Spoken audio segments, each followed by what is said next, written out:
சூரத்துல் இஸ்ராவுடைய 16வது வசனம் வந்து ஒரு மாடர்ன் பொலிட்டிக்கல் சயின்ஸுக்கு ஒரு தீசிஸா விளங்குதுங்க. அது எப்படின்றது நம்ம பார்ப்போம். ஒரு ஆய்வுக்கு கருத்து தலைப்பாக அது இருக்கிறது. அது எப்படி இருக்குன்றது நம்ம பார்ப்போம். அல்லாஹ் சுப்ஹானஹு வ தஆலா சொல்றான் அந்த ஆயத்துல, "வஇதா அரதுனா அன் நுஹ்லிக கரியத்தன் அமர்னா முத்ரஃபீஹா ஃபஸஹு ஃபீஹா ஃபஹக்க அலைஹல் கவுலு ஃபதம்மர்னாஹா தத்மீரா."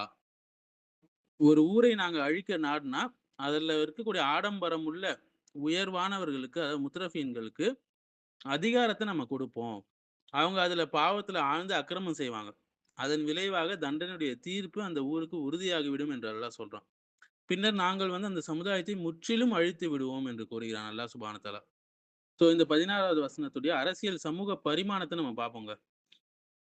இந்த பொலிட்டிக்கல் சயன்ஸ்ல அரசியல் அறிவியல் தொடர்பான அம்சங்கள் நம்ம பார்க்கலாம். அதுல என்னென்ன பேசப்படும் என்றால், அதிகார பகிர்வு, அதாவது பவர் ஸ்ட்ரக்சர் என்று சொல்லுவாங்க. அடுத்தது லா அண்ட் பாலிசி, சட்டம் மற்றும் கொள்கை, அதை பற்றி பேசுவாங்க. அடுத்து பாலிசி கேப்சர் என்று சொல்லுவாங்க. அடுத்து சமூக நெறி கட்டுப்பாடு, அதாவது கல்ச்சுரல் கண்ட்ரோல் என்று சொல்லுவாங்க. இந்த மீடியாக்கள், கல்ச்சுரல் அத்தாரிட்டிலாம் இதுல வரும். அடுத்தது சமூக அழிவு, அதாவது சொசைட்டல் கொலாப்ஸ் என்று சொல்லுவாங்க. இந்த விஷயங்களை ஒன்றன் பின் ஒன்றாக நாம் பார்ப்போம் இன்ஷா அல்லாஹ் இப்போ. முதலாவது வந்து அதிகார பகிர்வு, அதாவது பவர் ஸ்ட்ரக்சர். இந்த வசனம் தெரிவிப்பது என்னன்னா, அதிகாரம் வந்து பொதுமக்கள்ட்ட இல்லாம, செல்வந்தர்களுடைய கையில சுருங்கும்போது, ஊழல் வந்து அதிகரிக்குது. இன்னைக்கு நம்ம அத பார்த்துட்டே வரலாம். அரசியல் அறிவியலிலும், பொலிட்டிக்கல் சயன்ஸிலும் எலைட் தியரி என்று சொல்லுவாங்க. ஆட்சி வர்க்க கோட்பாடு என்று அழைக்கப்படும் கருத்து இதுதான். 2வது சட்டம் மற்றும் கொள்கை, லா அண்ட் பாலிசில பார்த்தீங்கன்னா, முத்ரஃபீன்கள் தங்களுக்கே சாதகமான சட்டங்களை இயற்றி, சமூக நீதியை குலைப்பாங்க. இதுவே பாலிசி கேப்சர் என்ற அரசியல் அறிவியல், அதாவது பொலிட்டிக்கல் சயன்ஸோட கருத்தோடு ஒப்பிடத்தக்கது. 3வது சமூக நெறி கட்டுப்பாடுன்னு சொல்லுவாங்க. கல்ச்சுரல் கண்ட்ரோல் என்று சொல்லுவாங்க. அதாவது கலாச்சார, ஊடக அதிகாரம், மீடியா அண்ட் கல்ச்சுரல் அத்தாரிட்டி சமூகத்தின் மதிப்புகளை கட்டுப்படுத்துது இல்லைங்களா? மக்கள் தங்களது உண்மை அடையாளத்தை இழந்து, மற்ற போக்குகளுக்கு அடிமையாகுகிறாங்க. அரசியல் அறிவியல்ல, பொலிட்டிக்கல் சயன்ஸ்ல இது வந்து ஹெஜிமோனி ஆஃப் கல்ச்சர் என்று அழைக்கப்படுகிறது. 4வது என்னது? சமூக அழிவு தான். Societal collapse. குரான் வந்து அநியாய ஆட்சி, ஊழல், ஆடம்பரம், சமூக அழிவு இதை பற்றியெல்லாம் பேசுகிறது. பொலிட்டிக்கல் சயன்ஸ்ல கரப்ஷன் பிளஸ் எலைட் டாமினேஷன் வந்து ஸ்டேட்டோட ஃபெயிலியருக்கு அமையும் என்று சொல்றாங்க. இதுலேருந்து நம்ம கன்க்ளூட் பண்ற இறுதியான பாயிண்ட் என்ன? குரான் வசனத்தின் அரசியல் தத்துவம் என்னன்னா, செல்வந்தர்கள் அல்ல எலைட்ஸ் என்று சொல்லுவாங்க. செல்வந்த ஆட்சி சமூகத்தை அழிவுக்கு கொண்டு செல்லும். இது இன்றைய பொலிட்டிக்கல் சயன்ஸ்ல, அரசியல் அறிவியல்ல இன்று பேசப்படும் ஸ்டேட் கொலாப்ஸ் தியரிஸுடன் நேரடியாக இணைகிறது.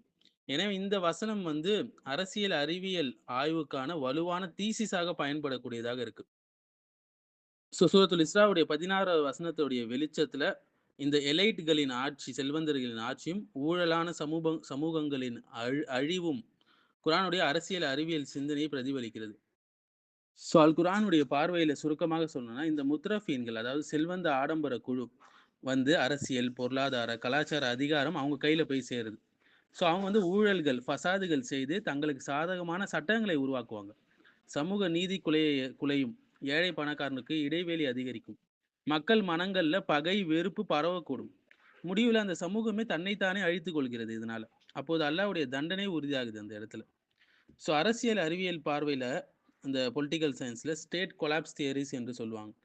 அரசியல் அறிவியல்ல நாடுகள் அழிவதற்கான சில காரணங்களை சொல்றாங்க. முதலாவது காரணம் வந்து எலைட்ஸுடைய கேப்சர், அதாவது எலைட்டுகளுடைய, செல்வந்தர்களுடைய ஆதிக்கம்.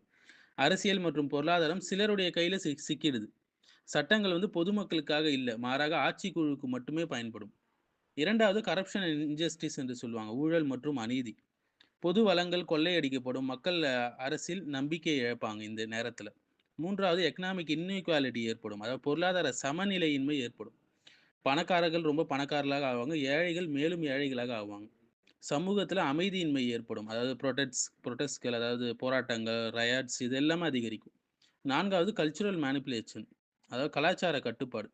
ஊடகங்கள் ஆகட்டும், பொழுதுபோக்கு ஆகட்டும், பிரபலங்கள் ஆகட்டும், மக்களின் சிந்தனையை கட்டுப்படுத்துறாங்க. மக்கள் தங்கள் அடையாளத்தை இழந்து மேலை நாட்டு போக்குக்கு அடிமைகளாக ஆகிவிடுகிறார்கள். 5வது வந்து லெகிட்டிமசி கிரைசிஸ் என்று சொல்லுவாங்க. நம்பிக்கை நெருக்கடி. மக்கள் வந்து அரசை தங்களுடையதாக நினைக்காம அந்நிய ஆட்சி போல பார்க்க தொடங்குவாங்க. இதுவே புரட்சிகள், உள்நாட்டு போர்கள், சிதைவுகள் ஆகியவற்றை ஏற்படுத்துது. சுருக்கமாக சொல்லணும்னா டிஸ்ட்ரக்ஷன் மெக்கானிசம். படி முதலாவது ஆடம்பர செல்வந்தர்களுடைய அதிகாரம் பெறுறாங்க. மோசமானவர்களாக இருக்கிறாங்க அவங்க. 2வது அவங்க தங்களுக்கே சாதகமான சட்டங்களை ஏற்று ஊழல அதிகரிச்சு கொள்றாங்க. 3வது சமூகத்துல பொருளாதார சமூக அநீதி உருவாகுது. 4வது மக்கள் மனசுல வெறுப்பு மற்றும் குழப்பம் வளருது. 5வது ஸ்டேஜ்ல நாட்டுடைய சட்டப்பூர்வத்தன்மை லெகிட்டிமசி உடைந்து அரசு வீழ்ச்சி அடைகிறது. இதுதான் ஸ்டேட் கொலாப்ஸ் என்று சொல்றாங்க.